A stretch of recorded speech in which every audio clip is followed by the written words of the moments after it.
let's look at some basic definitions just to get us on the same page. So let's look at a definition of personality. This is Malick's definition. Personality is the sum of characteristics and traits that define a person's typical thoughts, emotions, and behaviors over time. Again, the sum of characteristics and traits that define a particular person's typical thoughts, emotions, and behaviors over time. So when we say someone is this way or that way, we are doing our own summary of their behaviors and traits. And those may or may not be accurate, but each of us has our individual takeaway, and each of us has a way in which we inventory information. I also have a definition of behavior here for you, and behavior is the way in which one acts or conducts oneself, especially towards others, the way in which one acts or conducts oneself, especially towards others. So our private personal behavior may actually be different than the way we act with other people, so be aware of that.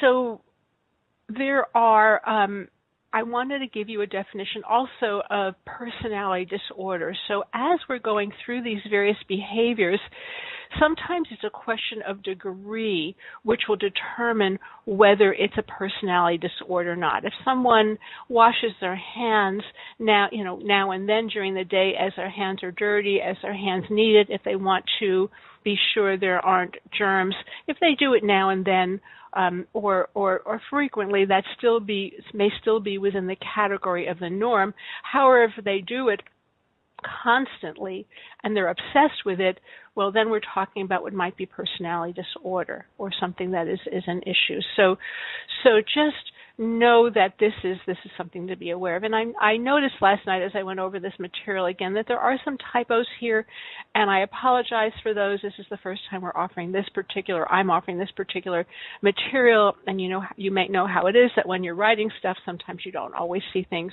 when you're looking back over it. So this will be cleaned up by the next time. So I appreciate your understanding with that. Okay, good. So let's see if we have some more things here. So I want to talk a little bit briefly before we go into the comments. I will be interspersing this material with now that we've gone through the definitions, I will be interspersing this material with some of the research findings around this in the workplace. And so this is the first of those. So one of the things that has become a burgeoning area of study in the last couple of years is the trait of narcissism.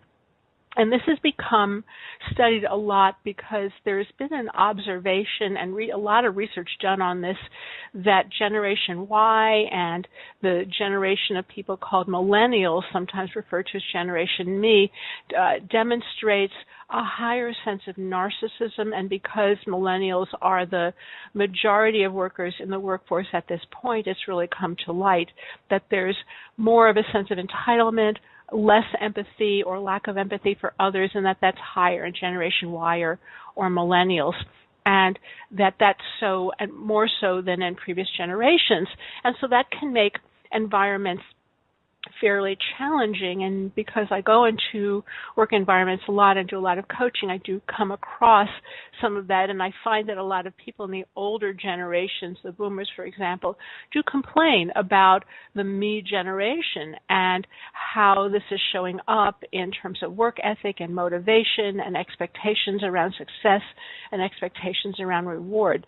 So some of you may have some questions about that. Okay, so let's go to our question section here.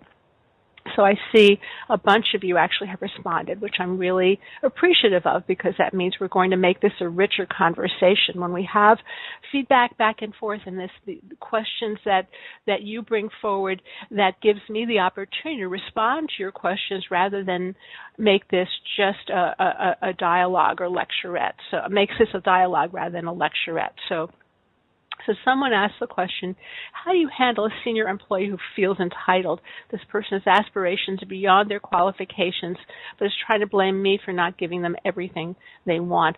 So we're going to talk about, this falls into the category of victimhood.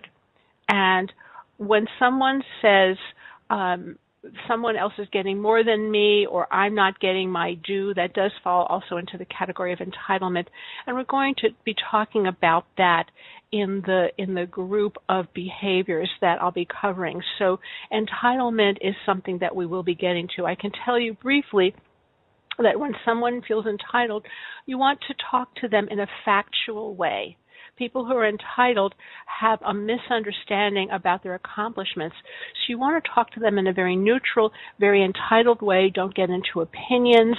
You want to really stick with the facts when it comes to people who are entitled and make it clear what behavior, what actions get rewarded and which don't. So this is a person who might need factual information because their internal gauge on what they deserve is way off. And so I would invite you to use fact and stick with the facts. Someone asked, should the approach always be to immediately address inappropriate behaviors? I would say yes. Use some discernment with this, and you want to do it in a way that's graceful and gracious. Because if you don't, bear in mind that the person who's being inappropriate doesn't know that they're being inappropriate. It's not something that they're aware of. They're simply doing what feels natural to them, and so they're not aware of that gauge. And you may say that's inappropriate, and others may say that's inappropriate, and they simply often don't know that. Someone asked about dealing with short-tempered male supervisors and keeping positive. I can tell you in my experience that male supervisors aren't the only people who can be short-tempered, and so when you're dealing with people in general who are short-tempered, you want to give them some chance to rant, and then you want to let them go quiet. And when they go quiet, that's when you're going to have a chance to be positive with them. But if you're talking to them and trying to have them be positive while they're in the midst of their temper and their outburst and their rant, it's not going to work, because they're going to have to do their share of emoting, and they're going to have to get quiet inside before anything can happen. And you want to deal with that. We're going to be talking about drama later in the call. Someone wants to look at various strategies to address difficult behaviors. Yes, that's very much what this particular webinar is about, and we're going to be getting into them in as best a way as I can on a webinar. If you want more specific advice, I'm going to be offering you an opportunity at the end of this webinar to talk with me one-on-one personally, and to do that in a complimentary way. So watch for that at the end of the webinar. And I'm doing that specifically because I want to be generous with you. I want to acknowledge that webinars like this, our best shot is to do general information, because that's the only way we can work on these webinars. So if you have a particular personal situation that you want some help with, I invite you to reach out to me one-on-one, and we'll see what we can do. Someone wants to know how to address leadership folks that have difficult personalities. People don't always get promoted on the basis of their personality. They get promoted for all kinds of different reasons. They may have a particular skill set that makes them distinct from others, but that may not reduce their difficult personality. So we're going to talk about the various forms of difficult personalities that show up. So rather than try to do this in a global way for you, the person who addressed this, who mentioned this, I'm going to do it more specifically as we go on in this call. Someone wants to know about putting out fires when coworkers go behind your back and put a negative tone on another coworker. So that falls into the category of gossip, and that's something that people do. That's one of the types we're going to address, and we're going to talk about how to do that too. And again, neutrality, objectivity, dealing with facts is one of the generalizations I will make here in terms of dealing with all of the types. Someone who's not seen the presentation, talk to our moderator. Will it just automatically begin? Yes, we are doing that now. So hopefully you're doing that. Okay. So a little bit more research. Workplace incivility has been shown to affect the majority of workers in the United States. This is greater than 96%. So as I said, if you haven't come across people not being civil, people being difficult in the workplace, you probably aren't living on this planet. This is the norm here. And this is according to one study. And another study said that it resulted in lower productivity and time spent at work. Obviously, if you're working with people who are difficult, you're not going to want to be around them. They're not going to be fun to be with. And you might feel discouraged. You might feel like your own skill set is being devalued if you're around people who are not fun to be around, not easy to be around, who have excessive demandingness, who are excessively difficult. So yes, it seems like an obvious thing, but yes, there have been studies around this that if people are difficult, it's going to have an impact. And my concern is that if you're working in an environment, you're working in a group, it's going to have a ripple effect with your group. And that is something that makes an environment truly toxic. So let's talk about toxic workplace behaviors. And let's define them here. So toxic workplace behaviors might be belittling behavior. It might be behavior that is distracting, gossip, slander, which I just mentioned, having double standards, someone who says, do what I say, but I'm not the model for this behavior. I work with someone right now, I've been coaching someone right now who falls into that category where they say one thing and do another. Yelling at others, which is something you would think people wouldn't yell in the environment, but they do. Taking credit for others' work, people do this. This happens a lot with men and women, where men will override women at meetings. I've seen this happen again and again, and they will take credit for an idea when it was really the woman's creation, the woman's initiation. And so this is an opportunity to speak up and to do that in a gracious way. Bullying, we're going to get into that. Extreme criticalness and judgment. So all of these things are belittling behavior. Know that there are also things that are more subtle, and I'm not going to talk so much about that on this call, but we're going to talk about, but this is also where you'll see this is what I call conflicting personality styles. And how that shows up is that your workplace might have a culture that is quiet, for example. I do a lot of work with lawyers, and lawyers as a group tend to be relatively introverted as a group.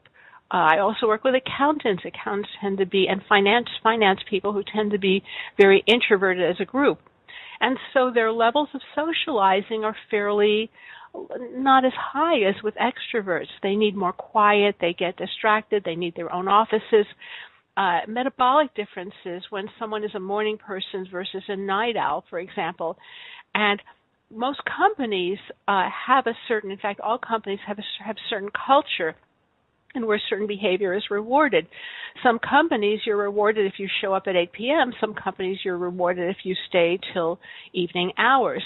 So when that happens, that's a much quieter, more subtle form of difficulty and difference, and that can interfere with things too. When I do career coaching with people, I invite them to ask questions, to talk about and ask questions of the interviewer, as in, what is the culture of this company? Is it more of a morning culture? Is it more of an afternoon culture? Is it more of an evening culture? And often the interviewer hasn't even thought about it. So this is something where you need to know about this. If someone has what I call creative brain wiring and they have something like Asperger's or ADD or ADHD, they're going to need a different level of quiet, and they may get distracted easily. So for them, having a headset or maybe having their own office becomes extremely important. So just know that all of these things are factors. They're all factors in what makes for difficulty in an environment. And you might think, well, if someone really needs a lot of quiet, maybe that's not so difficult, but it is, because it impacts how things are done in the organization. And particularly if you're a manager in a company and you're managing a group of people and they have different workplace styles, that's going to be really something that you need to deal with. It's not something to step over.